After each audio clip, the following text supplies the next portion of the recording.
So hello guys, आशा करता हूँ आप सब लोग एकदम मज़े में होंगे। और जैसे कि हमने जो लास्ट वीडियो बनाई थी वो बनाई थी लीगल करंट अफेयर को लेकर। अगर आपने वो वीडियो नहीं देखी तो आई आई बटन में आपको वो मिल जाएगी वीडियो, आप वहाँ से देख सकते हैं या फिर आप चैनल को विजिट कर सकते हैं। वहाँ पे भी आपको कोई इंफॉर्मेशन मिल जाएगी इन सब टॉपिक्स के रिगार्ड में जो जो हमने कवर करे हमारे लो एंट्रेंस एग्जाम को लेकर, चाहे वो क्लैट हो, एलिट हो, एलसेट हो या फिर कोई भी लो का एंट्रेंस एग्जाम हो। सब एग्जाम्स को लेकर हमने कुछ ना कुछ कवर अप करा है। आप जाइए चैनल के अंदर, देखिए, विजिट करिए, आपको सारी चीजें मिल जाएगी। तो जैसे कि हमने शुरू करे थे हमारे कई सारे टॉपिक, तो हमने इसके अंदर टोट भी शुरू करा था। तो टोट के अंदर जो गलत हो गया भाई, कट मार दो, ठीक है। सो हेलो गाइस, आशा करता हूँ आप सब लोग एकदम मजे में होंगे। तो जैसे कि हमने अब काफी वीडियो बनाई है क्लैट को लेकर, तो अभी आज जो हम वीडियो है वो टोट का जो सब्जेक्ट का एक टॉपिक है नेग्लिजेंस, उसको लेकर आज हम वीडियो बनाएंगे। उस टॉपिक के बारे में हम बात करेंगे, नेग्लिजेंस के बारे में। इससे पहले मैं आपको शुरू करूँ चीजें बताना, तो मैं आपको एक चीज बता देता हूँ उससे पहले कि भाई अगर आपको लीगल करंट अफेयर वगैरह लो एंट्रेंस एग्जाम के रिगार्ड में देखना है तो हमने उसकी वीडियो डाली है। लास्ट वीडियो हमारी हुई है, आपको आई बटन में मिल जाएगी, जाकर आप देख सकते हैं। टोट का अगर आपको इंट्रोडक्शन जानना है, टोट का आपको इंट्रोडक्शन मिल जाएगा। बाकी लीगल करंट अफेयर की और भी वीडियो आप चैनल पर जाकर वो सब देख सकते हैं। और आपको अगर क्लैट या फिर किसी लो एंट्रेंस एग्जाम के रिगार्ड में कुछ भी दिक्कत आ रही है, कुछ भी आपको प्रॉब्लम फेस हो रही है, तो आप ये हमसे शेयर कर सकते हैं, कमेंट सेक्शन में मेंशन करके बता सकते हैं, हम उसका रिप्लाई आपको कर देंगे। तो चलते हैं हमारी वीडियो पे, हम शुरू करते हैं हमारा टॉपिक नेग्लिजेंस। जो टोट का ये एक टॉपिक है, जो हम टोट सब्जेक्ट पढ़ा रहे हैं उसका ये टॉपिक है नेग्लिजेंस। तो बात करते हैं नेग्लिजेंस के बारे में। तो मैं आपको बता दूं, नेग्लिजेंस का एक एग्जांपल मैं आपको देता हूं, ठीक है। तो आ जाइए स्क्रीन के ऊपर। तो देखिए, जैसे नेग्लिजेंस अगर हिंदी में देखा जाए तो हिंदी में नेग्लिजेंस को बोला जाता है लापरवाही। कि अरे यार तुमने तो लापरवाही कर दी, अरे बड़े लापरवाह हो यार। सुना होगा आपने कई बार ये वर्ड। तो नेग्लिजेंस उसको कहा जाता है। लेकिन होल्ड ऑन, लीगल लैंग्वेज में नेग्लिजेंस का क्या मतलब है वो चीज अलग है एक जर्नल लैंग्वेज के कंपैरिजन में। इस चीज को आप ध्यान रखना नेग्लिजेंस का। मैं आपको मतलब समझाने से पहले, चीजें बताने से पहले आपको एक जर्नल एग्जांपल दे देता हूं ताकि आपके दिमाग में बैठ जाए कि नेग्लिजेंस आखिरकार है क्या। देखिए, यहाँ हम नेग्लिजेंस की अगर बात कर रहे हैं, हम कर रहे हैं टोट के अंदर। टोट मतलब सिविल रॉन्ग के अंदर हम नेग्लिजेंस की बात कर रहे हैं। पहली चीज ये ध्यान रखना है, यहाँ पे क्रिमिनल उसकी बात नहीं कर रहे, लॉ के अंदर बात नहीं कर रहे, हम सिविल लॉ के अंदर बात कर रहे हैं, क्योंकि टोट एक सिविल लॉ का पार्ट है। टोट को सिविल रॉन्ग हम कहते हैं, ठीक है। अब मैं एक एग्जांपल दे देता हूं। देखिए, मान लीजिए ये है रोड, ठीक है, ये है आपकी रोड। यहां से जो पर्सन बी है उसको रोड क्रॉस करनी है, बी को रोड क्रॉस करनी है। यहां पर है रेड लाइट, ठीक है। अभी अपना वेट कर रहा है यहां से कि भाई कब इसको डायरेक्शन मिले रेड लाइट से, जो लाइट लगी हुई है, कि भाई अब आपको रोड क्रॉस करनी है। यहाँ पे है ए। ए जो गाड़ी से आ रहा है वो गाड़ी चला रहा है बहुत ज्यादा स्पीड में, पहली चीज। दूसरी चीज, ड्रिंक वगैरह करी हुई है, स्पीड में गाड़ी वो चलाता हुआ आ रहा है। अब ए को यहाँ से बी को यहाँ से सिग्नल मिल जाता है कि भाई अब आपको रोड पार कर सकते हो। और इन लोगों को जो यहाँ से आ रहा था ट्रैफिक, उनको बोल दिया कि भाई आपको रुकना है। अब ए स्पीड में आता है, ए भाई साहब ने क्या करा, सीधा स्पीड में आते आते आते आते बी को, जैसे बी इधर आया बी को ठोक दिया, ठीक है। अब इन्होंने बी को यहाँ पर ठोक दिया। अब जब बी को ठोका है तो ये नेग्लिजेंस है या फिर नहीं है, इसको कैसे आप वेरीफाई करोगे कि ये नेग्लिजेंस बनता है या फिर नेग्लिजेंस नहीं बनता। अब एक तरह से अगर आप लेमैन लैंग्वेज में समझेंगे तो भाई ए ने तो लापरवाही करी, नेग्लिजेंस बनता है। लेकिन लीगली नेग्लिजेंस बनता है या नहीं बनता है? पहली चीज क्या है, अब मैं टोट के हिसाब से बताता हूँ, देखो क्या क्या चीजें देखी जाएगी। पहले देखा जाएगा कि भाई ए ने कोई लीगल ड्यूटी थी ए की या नहीं थी। भाई लीगल ड्यूटी थी। क्या ड्यूटी थी? कि भाई आपको रूल फॉलो करके चलना है। पहली चीज, आपको जितने भी रूल हैं सारे रूल फॉलो करके चलना है। दूसरी चीज, आपको इस चीज की नॉलेज थी या नहीं थी। अब ए गाड़ी चला रहा है, ए को पता है कि भाई मैं इतनी स्पीड में चला रहा हूँ, बेशक उसने ड्रिंक कर रखी हो ना कर रखी हो वो अलग चीज है, लेकिन अगर ए बहुत तेज स्पीड में चला रहा है तो इससे ए को एटलीस्ट इतना पता है कि भाई मैं किसी पर्सन का एक्सीडेंट कर सकता हूँ, है ना। बट ए फिर भी गाड़ी को चला रहा है, अपनी वही रैश ड्राइविंग कर रहा है, जिसकी वजह से बी को चोट लग गई।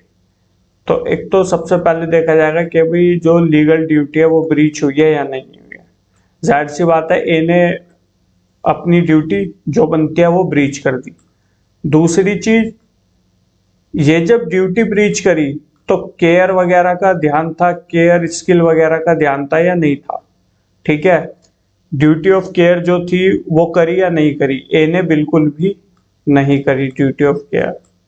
बी ने करी। बी ने अपना वेट करा जब तक लाइटें चेंज नहीं होगी, जब तक मुझे सिग्नल नहीं मिलेगा मैं रोड क्रॉस नहीं करूंगा।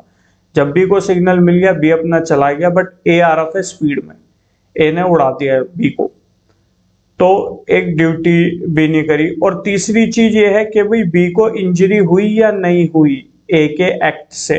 अगर ए के एक्ट से बी को इंजरी होती है, ए के एक्ट से अगर बी को इंजरी होती है तो ऐसे में नेग्लिजेंस बनेगा।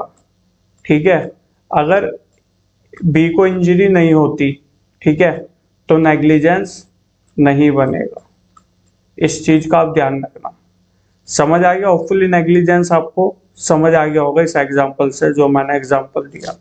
हालांकि हैंड राइटिंग मेरी थोड़ी ज्यादा अच्छी है तो उसमें माइंड मत करना, और ऐसा भी है कि मैं माउस यूज कर रहा हूँ इसके लिए, तो थोड़ा बहुत दिक्कत आई जाती है। तो यहाँ आपने ये चीज समझी, ठीक है। नेग्लिजेंस वही है भैया, ए रोड पर, ए बाइक स्पीड से गाड़ी चला रहा है, ठीक है, रैश ड्राइविंग कर रहा है। बी जो है वो रोड पार कर रहा है, ए ने बी में ठोक दी। तो इन चीजों को देखा जाएगा। पहली क्या चीज देखी जाएगी कि भाई जो लीगल ड्यूटी है वो ब्रीच हुई है या नहीं हुई है। ठीक है, प्रॉपर केयर वगैरह कुछ प्रिकॉशंस वगैरह लिए थे या नहीं लिए थे, या फिर बस हवा में चला जा रहे थे। पहली चीज है। दूसरी चीज ये देखी जाएगी कि भाई एक्सीडेंट वगैरह जो हुआ है उसमें कोई डैमेज है या नहीं है, या फिर क्या है क्या नहीं है। तो ये सारी चीजें उसके अंदर देखी जाएगी, जैसा हम एसेंशियल्स में देख सकते हैं कि भाई, हालांकि मैं अभी बताऊंगा, पूरा समझाऊंगा इस चीज को, लेकिन मैं शॉर्ट में आपको बता देता हूँ कि भाई लीगल ड्यूटी थी, रीजनेबल केयर थी या नहीं थी। क्या होता है रीजनेबल केयर वो भी मैं बताऊंगा, ठीक है। ब्रीच ऑफ ड्यूटी हुई है या नहीं हुई है, या फिर डैमेज हुआ है या नहीं हुआ है।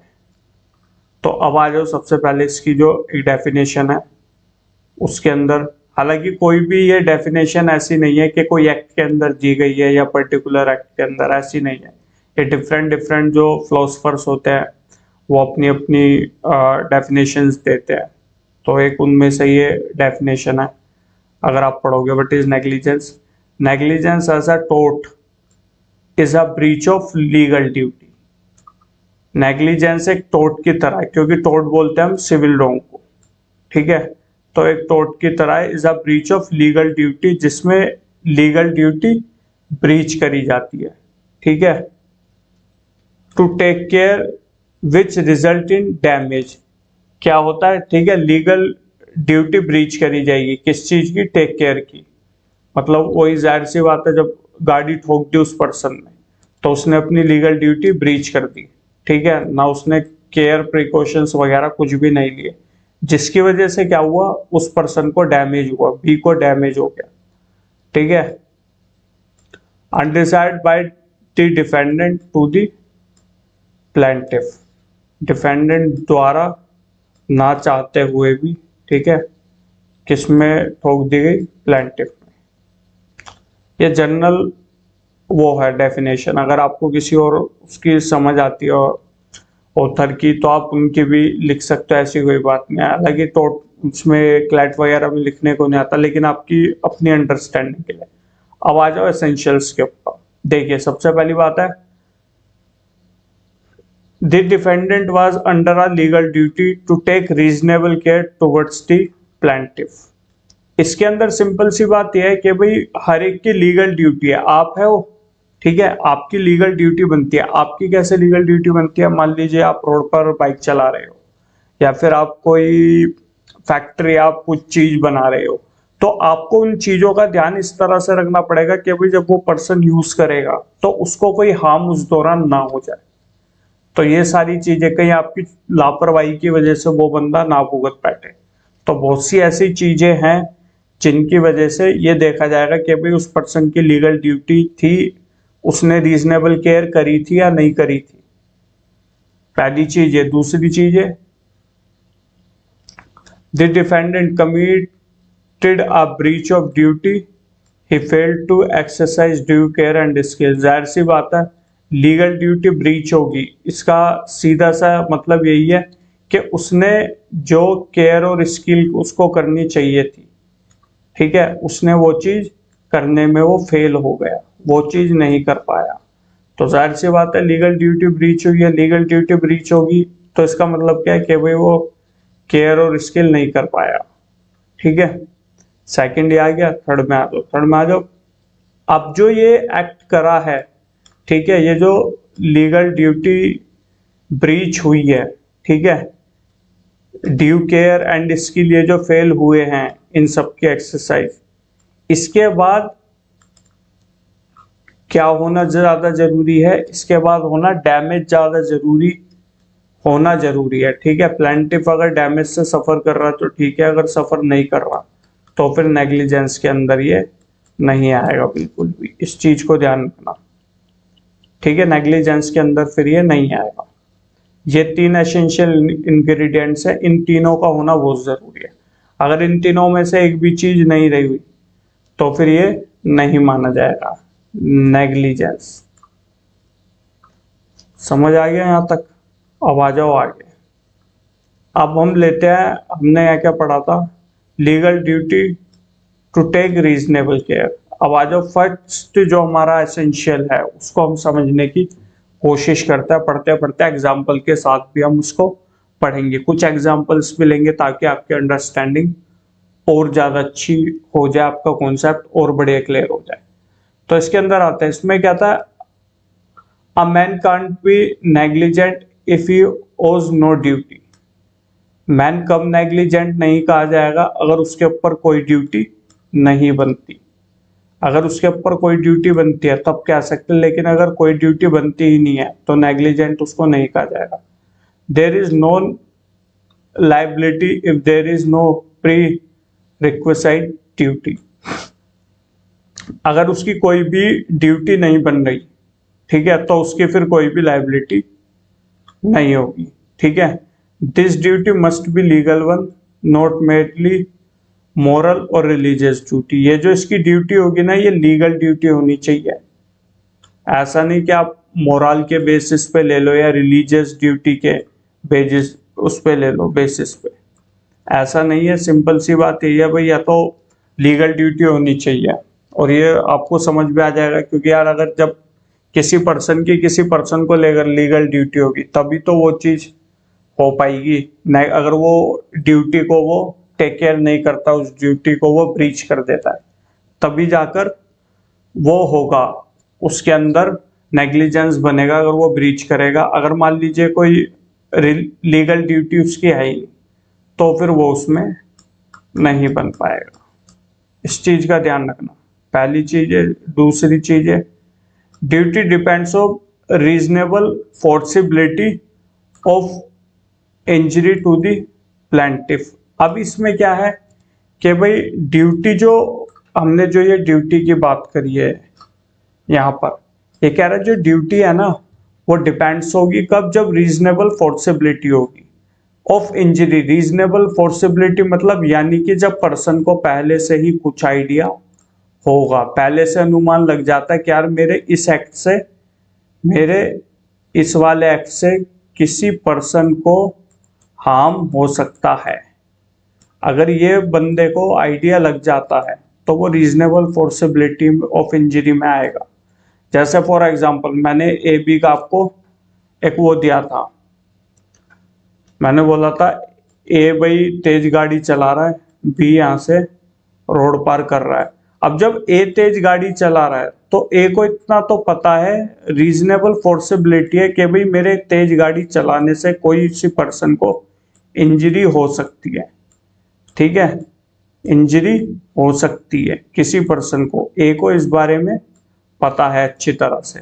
तो ये वही बात कह रहा है कि भाई ड्यूटी डिपेंड्स करते हैं reasonable foreseeability of injury to the plaintiff, यानी कि पहले से ही एक अनुमान लग जाता है कि यार हो सकता है इस एक्ट की वजह से किसी पर्सन के लग सकती है चोट, बट फिर भी अगर मैं वो एक्ट कर रहा हूं तो मैंने ड्यूटी क्या कर दी, ब्रीच, क्योंकि मेरी उस पर्सन को लेकर ड्यूटी बनती है कि मैं केयर और स्किल के साथ टेक केयर करूं चीजों को, ठीक है, ताकि उस पर्सन को चोट ना लगे। अगर ए पहले ही सोच लेता कि यार अगर मैं रोड पे नॉर्मल स्पीड में गाड़ी चलाऊंगा या स्लो स्पीड में गाड़ी चलाऊंगा तो तब चोट लगने के बहुत ही कम चांसेस है, तब नहीं है। लेकिन अगर एक तेज चला रहा है, उसको पता है, जाहिर सी बात है, ये तो कॉमन सी बात है, पर्सन को पता ही लग जाता है कि यार अगर मैं तेज चला रहा हूँ तो हो सकता है मेरे तेज चलाने से किसी को चोट लग जाए। अब वो यही चीज कह रहा है, ठीक है। अब आगे पढ़ेंगे, the duty to take care arises as soon as there is a reasonable probability of danger from the defendant conduct. अब एक चीज खुद से सोचिए कि भाई कब मतलब पता लगेगा कि भाई आपको ध्यान से चलानी है गाड़ी, आपको वो नहीं, जब आपको दिमाग में ये बात बैठ जाएगी या ये बात आएगी कि अगर बेटा मैंने गाड़ी तेज चलाई तो उसमें किसी पर्सन का एक्सीडेंट भी हो सकता है।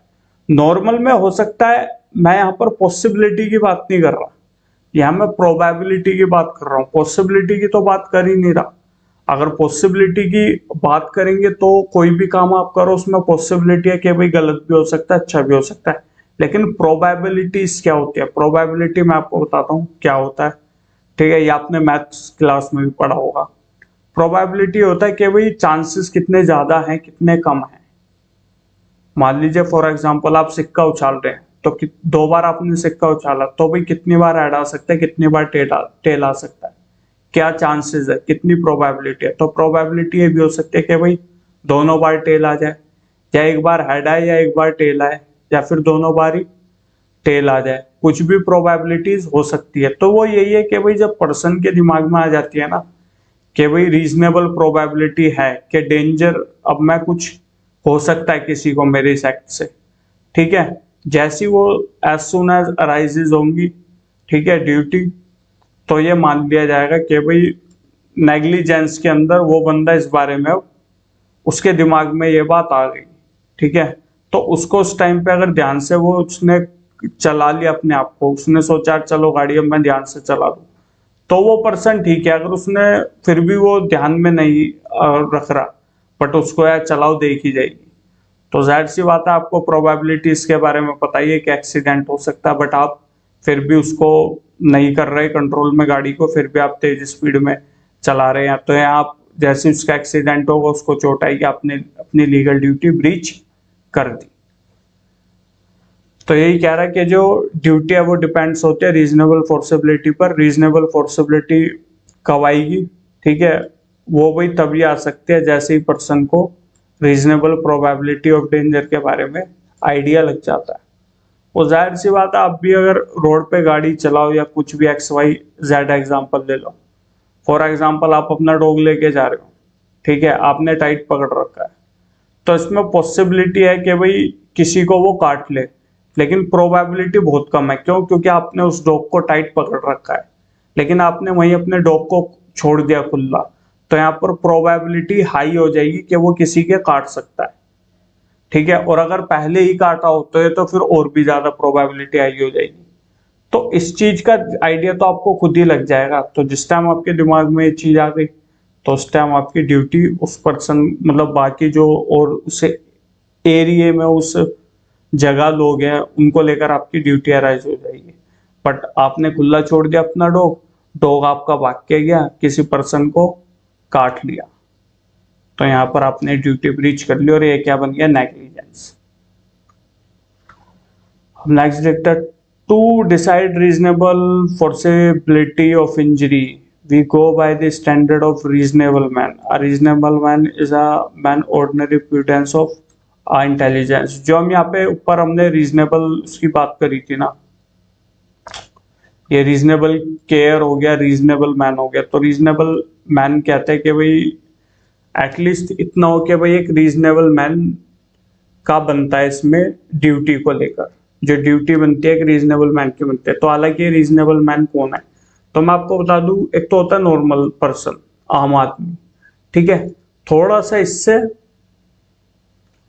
ऊपर के लेवल का पर्सन होता है वो आपका रीजनेबल पर्सन, थोड़ा ऊपर के लेवल का, यानी कि एक तरह से देखा जाए तो भाई थोड़ा वो समझदार होता है। अब नॉर्मल पर्सन है, गाड़ी चलाया जा रहा, सोच ही नहीं रहा, स्पीड बढ़ा रखी है, कुत्ता है, कुत्ते को छोड़ दिया, रोड पे घुमाने गए, छोड़ दिया, छोड़ो, तो ये रीजनेबल मैन में नहीं आएंगे। लेकिन हाँ, रीजनेबल मैन कौन होगा, अगर वो समझदार होगा, उसको पता है, फिर भी उसने छोड़ रखा है वो, ठीक है। रीजनेबल मैन एक ऑर्डिनरी मैन से थोड़ा अपग्रेडेड वर्जन होता है, आप ये मान के चलो, अगर रीजनेबल मैन के बारे में आ जाता है तो। यहाँ लिखा पे reasonable man is a man of ordinary prudence of intelligence, थोड़ा सा उसका अपग्रेडेड वर्जन वो होता है। इतना ही आपको ध्यान रखना, बाकी देखना नहीं है। अब आ जाओ थोड़ा केस लो के ऊपर हम ध्यान दे देता है। तो होपफुली आपको समझ आ गया होगा, इसमें तो कोई भी ड्यूटी टू टेक केयर में कोई भी ऐसा पॉइंट नहीं है जो आपको नहीं समझ आया। अब एक हम एग्जांपल ले लेते हैं, मतलब ये जो केस लॉ है, होपफुली इससे आपको चीज और ज्यादा क्लियर हो जाएगी। ये केस है rural transport service versus Bezlum Bibi का, AIR 1980। अब इसके अंदर आता है, दी कंडक्टर इनवाइटेड है passengers to travel on the roof of a bus. अब एक बस है, अब उसमें पब्लिक बस, अब उसमें जो कंडक्टर हैं बस के, वो क्या करते हैं, वो जो पैसेंजर्स हैं उनको बोलते हैं कि भाई बस की रूफ पर बैठ जाओ, बैठकर ट्रैवल करो। When the bus severed on the right side to overtake a cart, ठीक है, जब वो एक कार्ट वहां से गुजर रहा था तो वो उसको ओवरटेक करते हुए आगे निकलने की जब बस कोशिश कर रही थी, तो बस ने ऐसे में राइट साइड से अपना निकलने की कोशिश जब कर रही थी, तो one passenger was strucked by an overhanging branch of tree. अब उस दौरान क्या हुआ, एक बंदा जो छत पर बैठा हुआ था उसकी बस की, वो जो वो है ब्रांच है ट्री की, उससे टकरा गया, ठीक है, जिसकी वजह से वो बंदा एक्सपायर हो गया। As a consequences he died. समझ आ गया आपसे आपको कि भाई कंडक्टर जो बस का था उसने लोग कुछ पैसेंजर्स को बोला कि आप लोग जाके छत पे बैठ जाओ, तो वो छत पर बैठ गए। जब बस चली तो बस जब चल रही थी उस दौरान क्या हुआ, बस आगे कार्ट आगे, तो बस ने उसको ओवरटेक करके आगे जाने की सोची, तो ओवरटेक करने के लिए जाहिर सी बात है जैसे राइट लिया तो एक ट्री की जो ब्रांच थी उससे वो बंदा टकरा गया और वो एक्सपायर हो गया। इन एन एक्शन बाय बैसलम बीवी द मदर ऑफ डिजीज्ड बोलते हैं जो बंदा मर गया है, ठीक है, तो ये जो मर गया है इसकी मदर है ये बैसलम बीवी। Baslam Bibi, the mother of deceased, it was held that there was a negligence on a part of both the driver and the conductor। देखिए अब ड्राइवर की कैसे वो बनेगी और कंडक्टर की। देखिए सबसे पहले कंडक्टर की इस चीज को लेकर बनेगी कि भाई जब तेरे को इतना पता है कि अगर ये ऊपर बैठेंगे तो भाई ये गिर सकते हैं, इनके चोट लग सकती है, ठीक है। इसमें पॉसिबिलिटी नहीं है, इसके अंदर प्रोबेबिलिटीज है। अगर वो बस के अंदर बैठे तो कह सकते हैं पॉसिबिलिटीज है कि भाई चोट लग सकते हैं, लेकिन छत पर अगर आपने बिठा दिया तो इसमें प्रोबेबिलिटीज आ गई, तो पता है यार उनको चोट लग सकती है। तो यहाँ पर ड्यूटी थी उसकी कंडक्टर की क्या कि भाई इनको बस के ऊपर नहीं बिठाना था क्योंकि उनके चोट लग जाती, लेकिन वो उसने ऊपर बिठा दिया। अब कोई समझदार अगर रीजनेबल मैन होता तो जाहिर सी बात है वो ऊपर नहीं बिठाता, जो मैं आपको ऊपर समझा रहा था वो उनको ऊपर नहीं बिठाता। तो कंडक्टर की तो यहाँ पर नेग्लिजेंस आया कंडक्टर के पार्ट पे। बट ड्राइवर क्यों फंस गया? ड्राइवर ने थोड़ी बिठाया था उनको छत पर। अब इसके अंदर ये ड्राइवर साहब इसलिए फंस गए क्योंकि ड्राइवर को ये तो नॉलेज थी ऊपर कोई पर्सन बैठा है, तो जब ऊपर पर्सन बैठा और वो इतनी तेज मतलब वो कभी ओवरटेक कर रहा है तो जाहिर सी बात है ओवरटेक करेगा तो स्पीड बढ़ाएगा। तो जब स्पीड बढ़ाकर वो ओवरटेक कर रहा है तो उसको इतनी तो नॉलेज थी, इतना पता था कि यार ऊपर जो पर्सन बैठा है वो गिर सकता है, उसको चोट लग सकती है, कुछ ना कुछ हो सकता है। तो वो रैश और नेग्लिजेंटली ड्राइव कर रहा था बस को, तो ऐसे में उसने हार्म पहुंचा दिया। जो वो था डिजीज हो गया वो पर्सन जो ऊपर बैठा हुआ था। तो इसमें ड्राइवर के पार्ट पर यहाँ पर आया कि भाई जब उसको पता था कि ऊपर कोई पर्सन बैठा तो उसको इस तरह से बस चलानी नहीं चाहिए थी, इस तरह से ओवरटेक करना ही नहीं चाहिए था। तो ये दोनों के पार्ट पर नेग्लिजेंस है। आगे पढ़ते हैं, the court observe that inviting passenger to travel on roof is itself a rash and negligent act and apart one passengers being made to travel on the roof a great amount of care and caution on a part of driver was required। सही बात है, जब ऊपर कोई person बैठा है तो driver की ड्यूटी बन गई कि भाई अगर आप गाड़ी चला रहे हो तो आपको बहुत ही केयर और कॉशंस के साथ चलानी पड़ेगी, आपको काफी प्रिकॉशंस लेकर गाड़ी चलानी पड़ेगी। ये नहीं आप फुल स्पीड में चला रहे हो, ओवरटेक कर रहे हो, आप ये चीजें नहीं करोगे। अगर ये करोगे तो आपने जो लीगल ड्यूटी है उसको ब्रीच कर दिया है, जिसकी वजह से उस पर्सन को हार्म हो गया है। और अगर हार्म हो गया है, तीनों चीजें जब सेटिस्फाइड हो जाए जो ऊपर मैंने बताई थी आपको, ये सब अगर ये चीजें हो गई हैं, ठीक है, अब उसने एक्सरसाइज ही नहीं करा, केयर स्किल भी नहीं करी ड्राइवर ने, ठीक है, लीगल ड्यूटी जो थी उसने वो भी नहीं मानी, और जब केयर भी नहीं करी तो और डैमेज हुआ है, तो ये टोटली नेग्लिजेंस बनता है।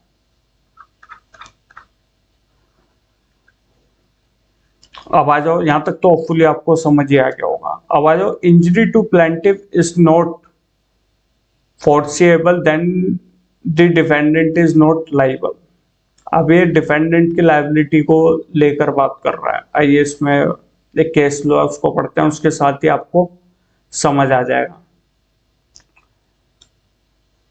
एंड ग्लासगो कॉरपोरेशन वर्सेस मुरी 1943 का ये केस है। द डिफेंडेंट, ये इसके अंदर क्या है, जो डिफेंडेंट है वो मैनेजर है, ठीक है, टी रूम का, permitted a picnic party to have their food there, ठीक है, एक पिकनिक पार्टी चल रही थी तो यहाँ पर जो ये है टी रूम, ठीक है, ये अपना फूड वगैरह वहां पर देने के लिए एग्री हो गए। Two member of the picnic party were carrying a big urn containing 69 gallon of tea through a passage. अब इसके अंदर क्या होता है, जो दो मेंबर थे ना पिकनिक पार्टी के, वो चाय का एक कंटेनर ले जा रहे थे, ठीक है, 69 गैलन जो टी थी उसके अंदर, where some children were buying sweets etcetera, ठीक है, एक पैसेज से वो गुजर रहे थे, एक गली मान लीजिए, गली से वो गुजर रहे थे, तो वहां पर कुछ बच्चे स्वीट्स वगैरह भी ले जा रहे थे। सडनली अब दो पर्सन ले जा रहे थे उस कंटेनर को, ठीक है, जिसके अंदर चाय थी।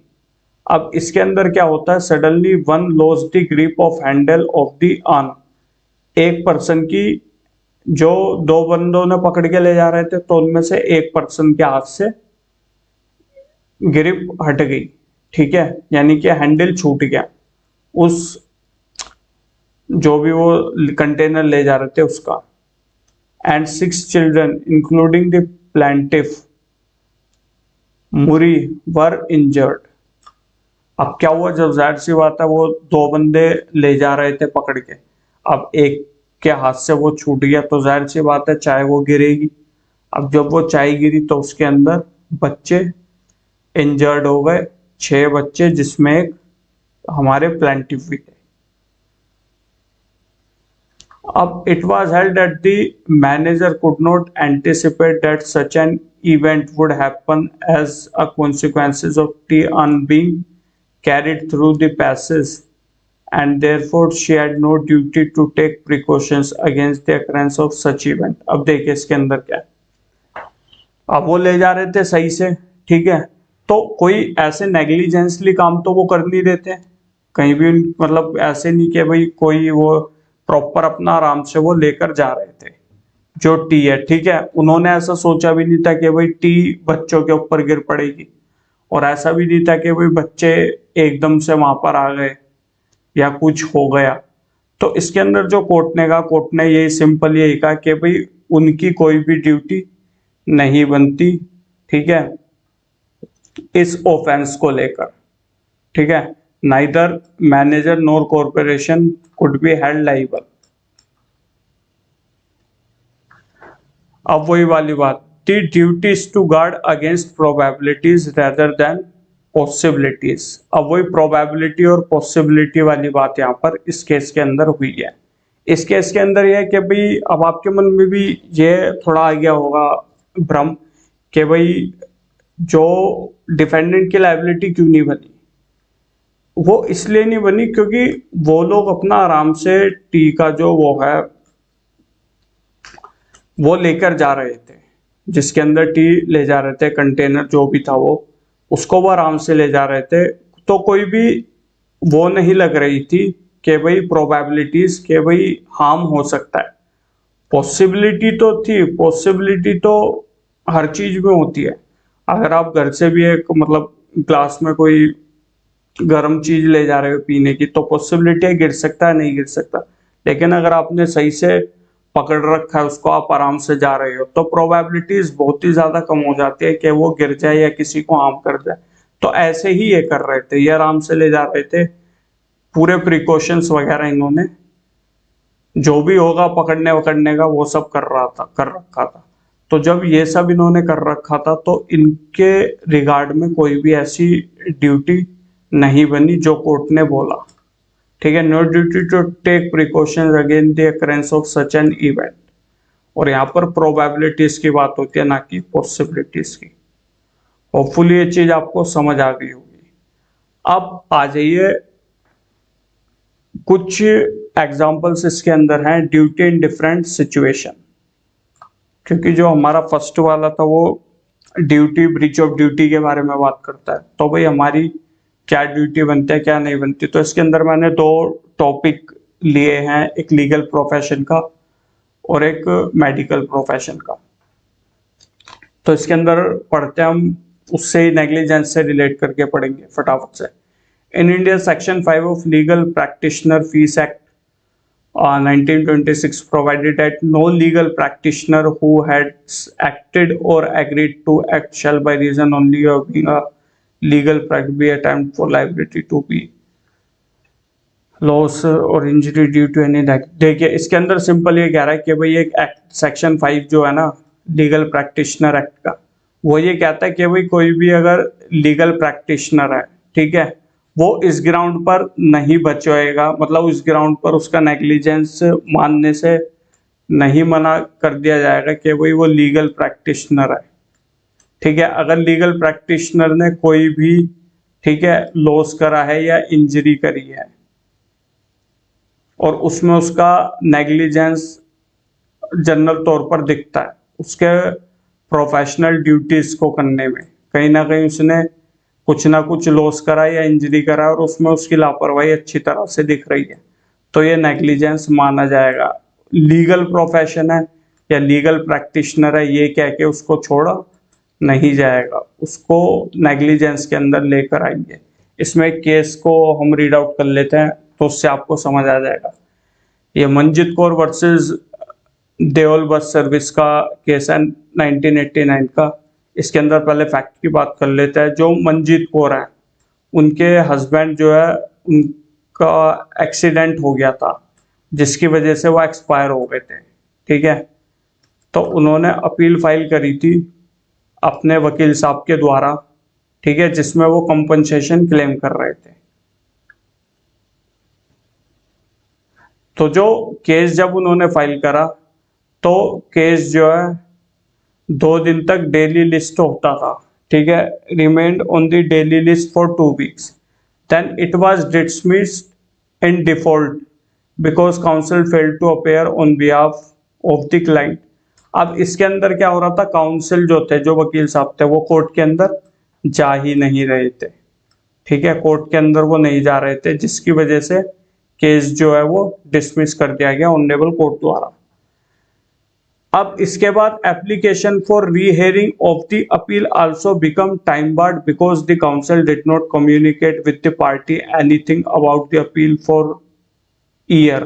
ओके, इसके अंदर क्या है, अब जो वो अगर एप्लीकेशन भी लगाते रीहियरिंग की तो वो भी टाइम बार्ड हो चुकी थी। टाइम बार्ड होने का इसमें रीजन क्या था, टाइम बार्ड होने का रीजन ये था, जो काउंसिल थे वो पार्टी से कम्युनिकेट ही नहीं कर पाए थे, मतलब उन्होंने पार्टी को इस बारे में बताया नहीं, इस पार्टी से इस बारे में बात नहीं करी, ठीक है, अराउंड साल भर, ठीक है, about the appeal for years, कुछ टाइम तक मतलब उन्होंने पार्टी को इस बारे में बताया भी नहीं, ना ही इससे बात करी, जिसकी वजह से उनका जो रीहियरिंग की अगर वो एप्लीकेशन भी लगाते तो वो भी टाइम बार्ड पूरी तरीके से हो चुका था। अब जो ये मामला गया हाई कोर्ट में, तो high court keep in view the serious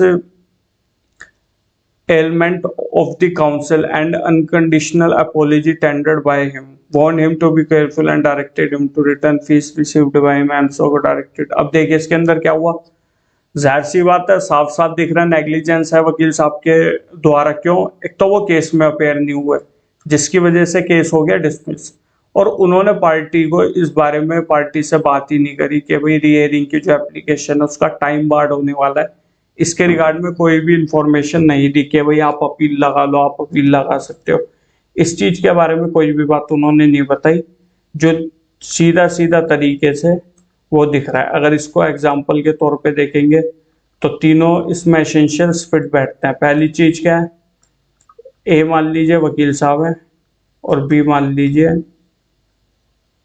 party है जिनको केस करना है।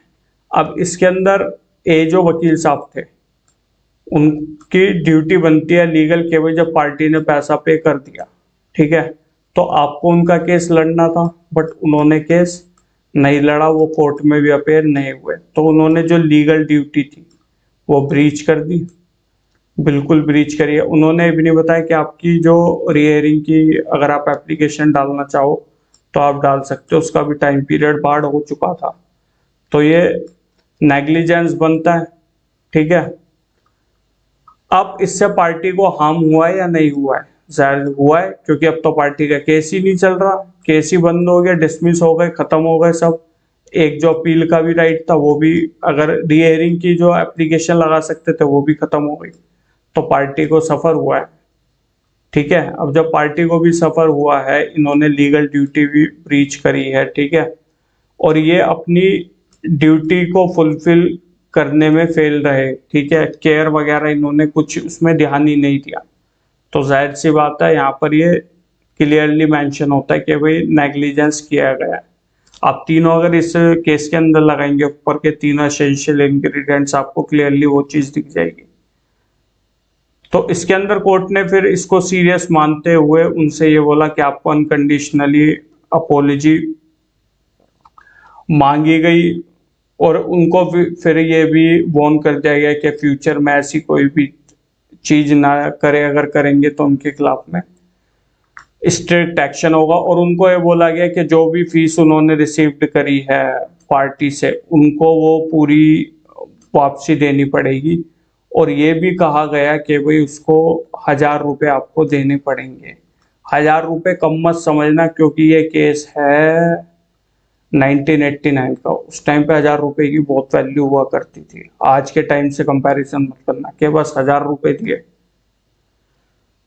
ठीक है। ये वाला आगे केस आपको समझ, तो जाहिर सी बात है ये भी आपको पता लग गया होगा मेडिकल प्रोफेशन, उसको मेडिकल कह रहा हूँ, लीगल प्रोफेशन को लेकर क्या वो है।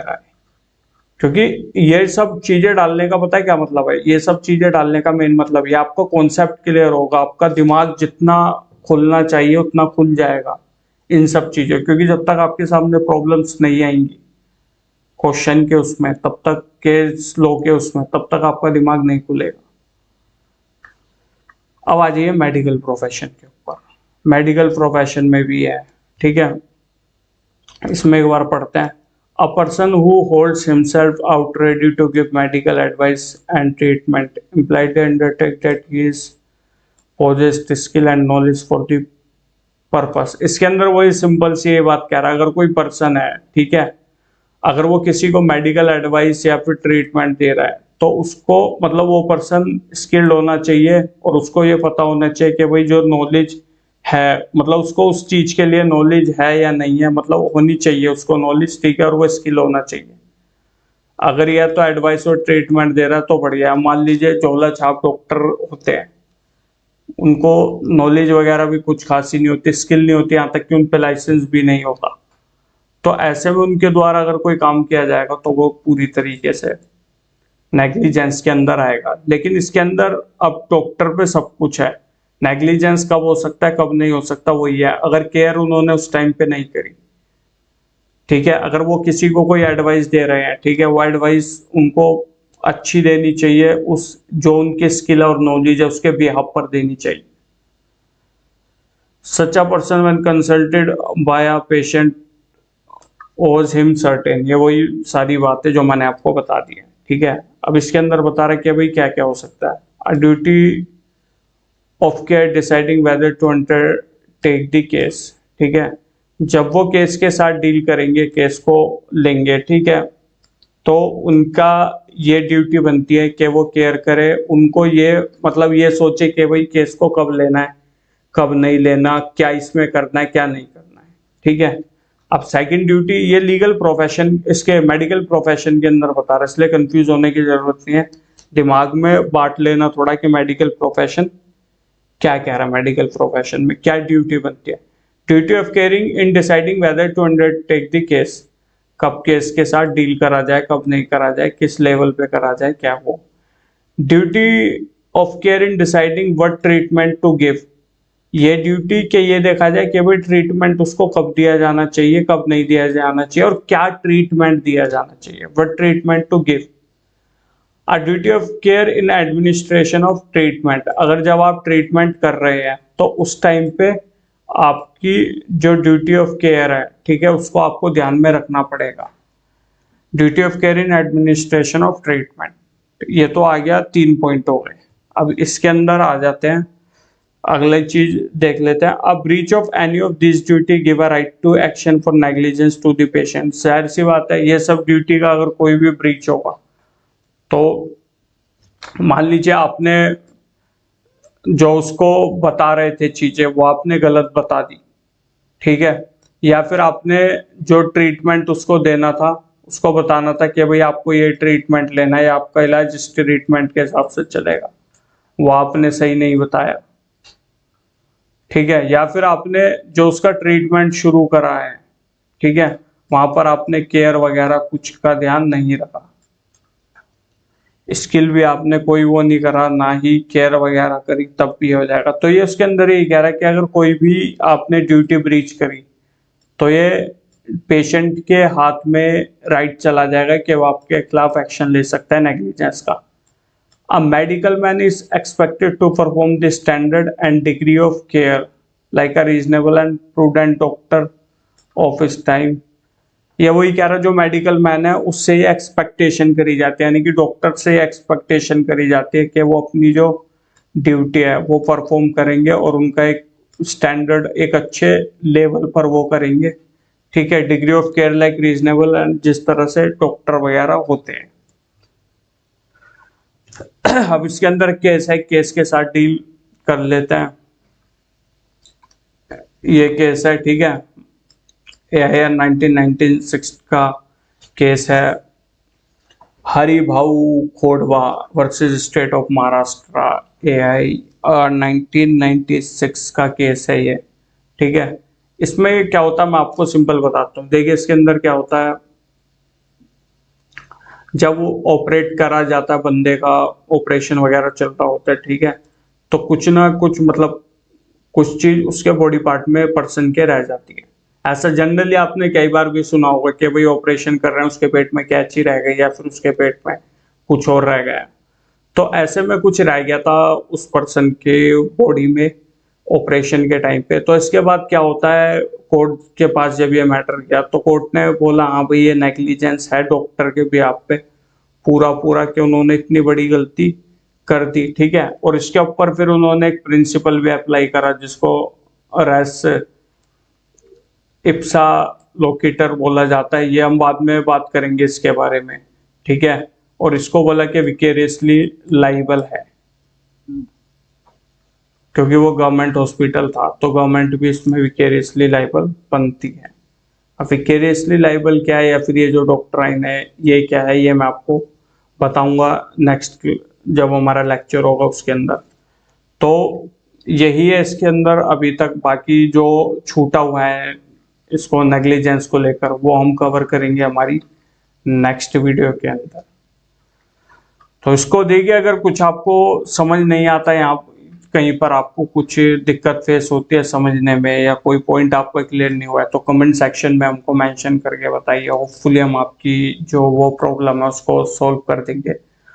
बाकी अगर आपको हम अपने इंस्टाग्राम चैनल पर डेली कोई ना कोई क्विज क्वेश्चन डालते रहते हैं, अगर आपको है इंटरेस्ट तो आप हमारे डिस्क्रिप्शन में जाकर मैसेज मतलब वहाँ पर हमने लिंक डाला हुआ है हमारे इंस्टाग्राम अकाउंट का, आप उसको क्लिक करके सीधा हमारे इंस्टाग्राम अकाउंट पर जा सकते हैं और वहाँ जाकर आप स्टोरी के अंदर हम क्वेश्चन डालते हैं, वहाँ जाकर आप आंसर दे सकते हैं। और कोई सी भी आपको कुछ हमारी कमी लगता है, कुछ भी ऐसा लगता है कि ये होना चाहिए या ऐसे होना चाहिए, कुछ भी आपको सजेशन देना वो आप कमेंट सेक्शन में दीजिए, हम उसका रिप्लाई करेंगे। तो मिलते हैं हमारी नेक्स्ट वीडियो में, तब तक अपना ध्यान रखिए, खुश रहिए और टेंशन मत लीजिए। कोई भी अगर आप लोग एंट्रेंस एग्जाम दे रहे हैं हो जाएगा क्लियर इजली, टेंशन मत लीजिए, बस टाइमली मेहनत करते जाइए और डेली न्यूज़पेपर पढ़िए इंग्लिश का। एटलीस्ट 1.5 से 2 घंटा न्यूज़पेपर आपको इंग्लिश का पढ़ना है डेली, तो आपका हो जाएगा फिर क्लियर, टेंशन वाली कोई बात ही नहीं रही है। रहिए खुश, मजे में रहिए। मिलते हैं हमारी नेक्स्ट वीडियो में, तब तक के लिए थैंक यू सो मच।